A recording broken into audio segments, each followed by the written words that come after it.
Hi guys, so I think I've got a problem. So I got into Warhammer 40k kill teams less than a week ago. I painted my first set of kill teams, which obviously are these lovely orcs.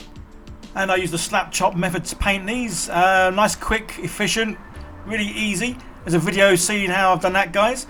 And yeah, today these turned up. So I bought some more kits. Obviously these ones aren't kill teams, but I will be doing some kit bashing. So these will be kill teams. But the big question is, which one of these three sets am I going to turn into my team of Judge Dreads? Obviously just one Judge Dread and the rest will be a bunch of judges. And I've got this other kill team here that came with the start set. Obviously these are the non-orc ones. And I also bought the kill team compendium. Obviously I want to know what the other teams are like, especially if I'm going to do some kit bashing. I need to know, well, who I'm going to kit bash them into. So I think it's easy to say I am well and truly hooked on this Warhammer 40k kill team. And yes, I may have a little problem. Anyway, watch the video coming up next, guys. See you very soon. Take care. Bye for now.